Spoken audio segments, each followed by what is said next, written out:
আসসালামুআলাইকুম everyone, welcome back to my channel Alvi's kitchen. আশা করি আপনারা সবাই ভালো আছেন। আমি আজকে আপনাদের সঙ্গে শেয়ার করছি বিরিয়ানি। আমার যখন হঠাৎ বিরিয়ানি খেতে ইচ্ছে করে তখন আমি এভাবেই বানিয়ে ফেলি। আশা করি এই রেসিপিটি আপনাদের অনেক ভালো লাগবে। চলুন চলে যাচ্ছি মূল রেসিপিতে।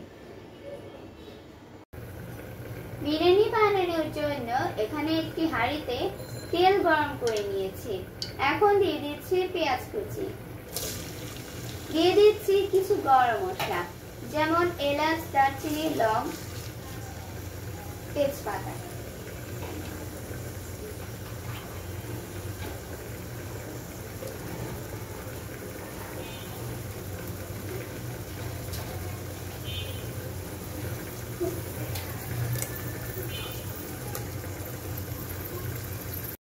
ভেজে নিয়েছি। এইবারে দিয়ে দিচ্ছি 1 টেবিল চামচ আদা বাটা, 1 টেবিল চামচ রসুন বাটা।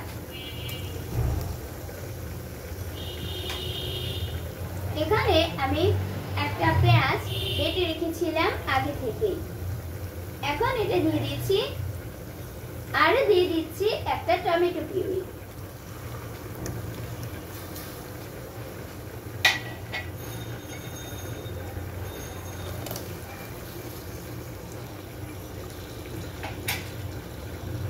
এখন এগুলোর কাঁচা ভাবটা চলে যাওয়া পর্যন্ত কষিয়ে নিচ্ছি।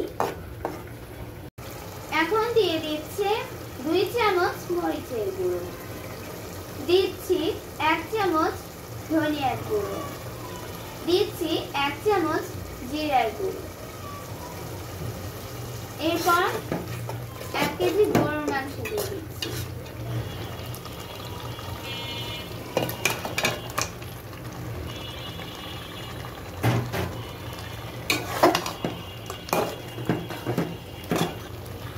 এবারে অ্যাড করছি ফেটানো টক দই।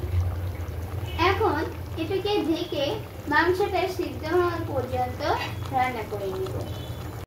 এবারে দিয়ে দিচ্ছি আগে থেকে ভেজে রাখা আলু, দিয়ে দিচ্ছি রাঁধুনি বিরিয়ানি মশলা। এখন আবারও কিছুক্ষণ রান্না করে নিব।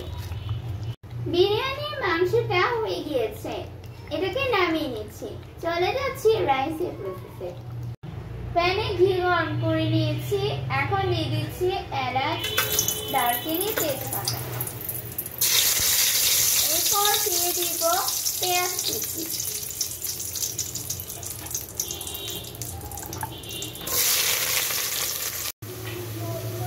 পেঁয়াজটা ভাজা হয়ে গিয়েছে।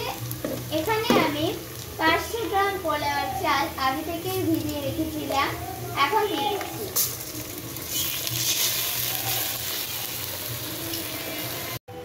চালটা ভাজা হয়ে গিয়েছে।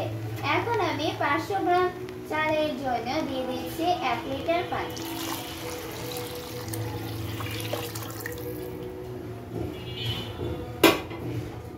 দিয়ে দিচ্ছি স্বাদমতো লবণ, দিয়ে দিচ্ছি কিশমিশ,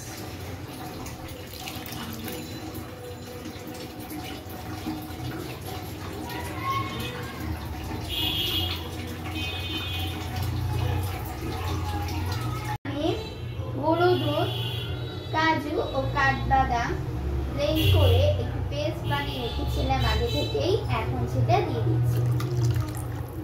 এরপর দিয়ে দিচ্ছি আস্ত কাঁচামরিচ।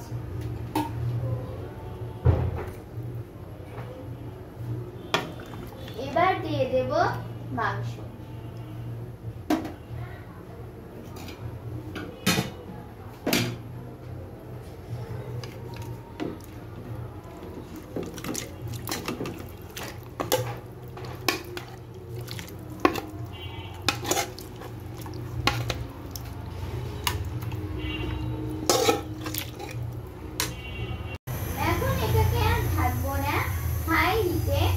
জাল করে বরফ করে নেব।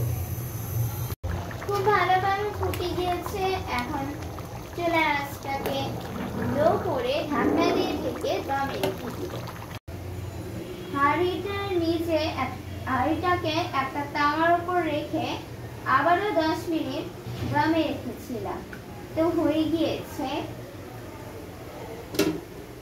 আপনাদেরকে একটা কথা বলা হয়নি, আমি মাংসটা আগে থেকে লবণ দিয়ে মেখে রেখেছিলাম, যার কারণে আমি রান্নাতে কোনো লবণ ব্যবহার করিনি। তৈরি হয়ে গিয়েছে বিরিয়ানি। আশা করি এই বিরিয়ানির রেসিপিটি আপনাদের অনেক ভালো লেগেছে। যাদের ভালো লেগেছে তারা অবশ্যই লাইক, কমেন্ট ও শেয়ার করতে ভুলবেন না। সেই সাথে আমার চ্যানেলটি সাবস্ক্রাইব করার অনুরোধ রইল।